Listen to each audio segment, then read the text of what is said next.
Hi, I'm Kathy Popplewell and I'm here with Kim Darby, and I'm so excited to be coming in as the guest facilitator to her next Yaya Sisterhood workshop, which the theme is movement and dance.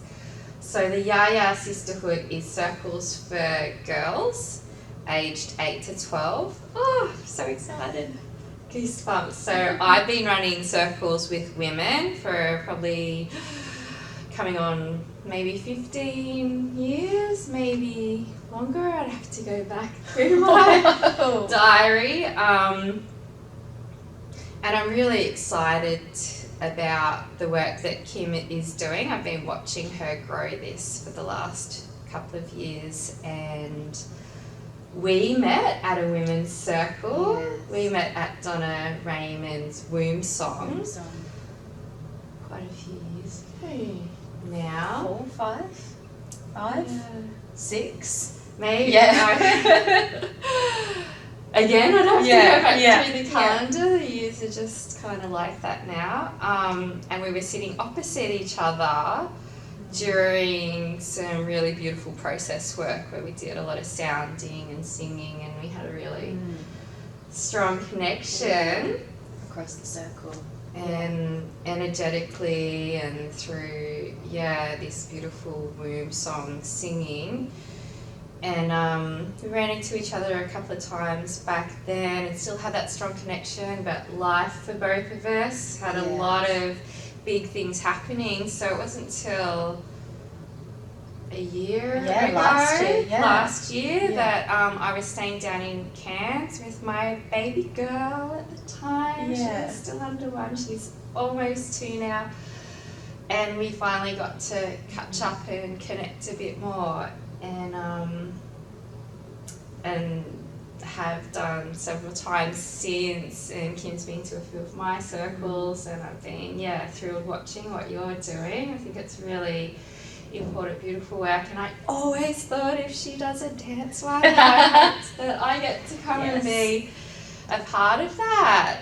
So I'd just like to get a little bit of your story, Kim, about why and how you started Yaya. I feel, well, first, hello, and thanks, Kathy, for always cheering from the sidelines and being enthusiastic about this work. I feel when I share the story of why Yaya Sisterhood came to be. I feel like I need tissues. Yeah. It really is. I can't really share the story without, sharing, growing up as a child myself and being that awkward, in my particular personal case, that awkward brown-skinned girl, curvy, didn't look like everybody else, didn't really belong, I felt extroverted, but I could never be confident enough to show people how funny I was or anything. I didn't grow up in a household that really encouraged that kind of personality, so I didn't know how to be who I thought I was or felt I was. So growing up like that was one thing. And then that, turning into a teen and a young adult who still didn't feel comfortable in my skin and hid it in so many different ways, mentally, physically. Then having daughters of my own, so I have three daughters. Beautiful girls. Well, 5 daughters actually. I have 2 stepdaughters as well. So really, technically, I'm a parental figure to 5 young girls. And their age range is 13, 11, 9, 7 and 7. So 7, 9, 11, 13. So really in that age group that this work, this work of empowering or gifting the tools of self-empowerment is so important, because these years are the formative years, those imprinting years. For me personally, it was that age around 8 to 12 that things were happening and I was feeling things, and I really think that really cemented a lot of the core of who I was in that age group. So it wasn't until my third pregnancy with my third daughter, and I had an inkling and a desire to, you know, pursue home birthing, and the home birth circles, you know, is a super supportive, welcoming community. And one of the events in Brisbane, Queensland, was a Home Birth Queensland meeting. It was their regular monthly meeting. There was nothing special about it. And they sat in circle, which was new to me, because prior to that, you know, I'd been to breastfeeding groups and everything else, but it was more of that info session where you sit and someone talks and, you know, you're in the crowd. This was a circle setting, and it was facilitated by someone who said, you know, what is shared here at Home Birth Circle, you know, is sacred, and we have to honour that. And, you know, people are vulnerable, sharing their birth stories. It's a super vulnerable aspect to a lot of people's lives. And this was so new to me, like this kind of honouring of that circle time and people's stories and their sharing, and you know, being asked not to speak while someone's speaking, and not to interject with advice. You know, that was the first time I'd really experienced that. And, you know, so I think it was even weekly or more frequently than monthly, and I was going to these, and I would get so excited for these meetings to hear these birth stories, and people talk about their challenges and what was coming up for them in pregnancy, or if their partner wasn't supportive or their family wasn't supportive. And, you know, so it was a vulnerable space for a lot of people, and there's a lot of fear around birth, and so it was such a safe space to let go of a lot of it and be held by everyone. So that was my first, like, wow, this is circle time. And what do you think you received from that space that you were so excited about? Validation that I wasn't alone. I was able to share that this was my third pregnancy and a surprise pregnancy, and that, you know, I initially wasn't excited about this pregnancy. I was afraid and I was scared, and I was able to say those words and not have judgment. You know, now I need tissues, but not have judgment come back at me, because I wasn't the only mum there that was with a surprise baby, or having a third baby, or, you know, having babies close together. You know, other people, and it was beautiful to hear stories of women who had gone before me, and then women who were coming after me. You know, and that's the beauty of circle. I feel that there's always going to be someone who's on their journey ahead of you and behind you, you know, and that's what I was receiving in that space. And from there I met who was going to now become my future doula. So, you know, doula supporting the birth space. And she introduced me into another next level world, Jane Hardwick Collins' work. She introduced me to her work. There was a workshop coming up in Brisbane, and it was called the Shamanic Dimensions of Pregnancy. I said yes to that, paid for the deposit, thinking it was a pregnancy class of some sort, you know, like people go to hypnobirthing or whatever. I thought it was something along those lines, but when I turned up and I saw this beautiful, luscious circle, you know, of cushions and candles and flowers and an altar space and crystals, and I, as a pregnant woman, was walking into that.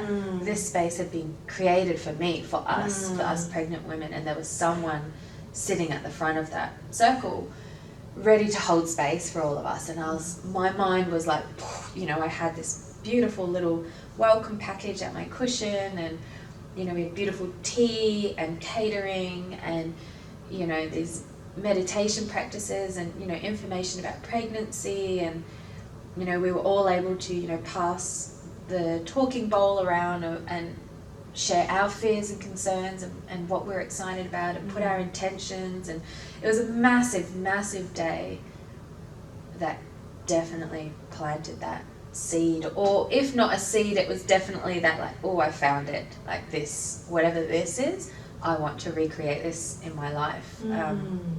And I took what I had learnt there home to my two girls. That was my first circle I ever held. Was in my home. Aww, with my I know with my two girls, who at the time were 6 and 2. And, you know, I gathered the crystals we had at home, the cushions we had at home, and, you know, candles. I called them into the circle. We could, you know, bringing in that reverence for the women who have come before us, and you know, and here I was with them, and it was this safe space to talk with them about the pregnancy and you know what it will feel like to have another baby in the family, and do they have, and you know, we did a talking bowl, and what do you think this will feel like? And obviously my 2-year-old was, you know, tipping the candles and stuff, but to have her in that space and to be honoured that, you know, we're going to hear what she has to say, we're going to hear what my 4-year-old has to say, and my husband at the time, what he had to say, and you know, I opened the circle, we did the things, and I closed the circle, and that was the first time I facilitated a circle space, and that became then something that not only my children asked for again, when are we going to do the magic circle again, and my husband at the time too, you know, like, oh, I really enjoyed that. Because it really was a safe space for everyone to talk and feel validated. So then that became it. From then I was obsessed with women's circles. If I saw an event on Facebook or an event come up or a flyer or someone say, oh, there's a women's circle, I was like, yes.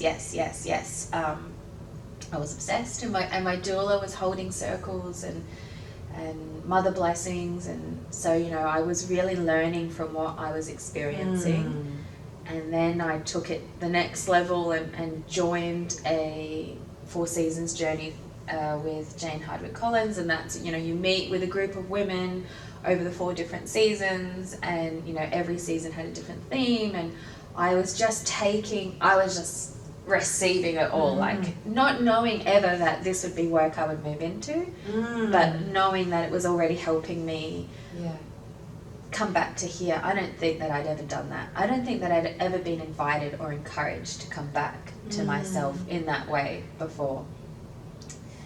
And then, you know, fast forward a million years and then having children, and you know, having now not only held my own mother blessings for friends or you know, women's circles and full moon circles, like I had now dabbled, but it was always as a hobby, nothing serious, and always because I'd been asked to by a friend. This time my children were now coming home from school and saying, you know, I'm having problems with my friends, and I just kept saying to them, oh, one day when you get older you'll realise that, you know, women coming together is powerful and strong and beautiful.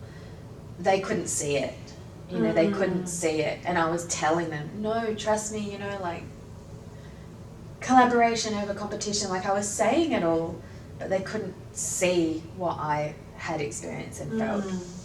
And I decided then I would show them. If I couldn't tell them anymore, I would show them.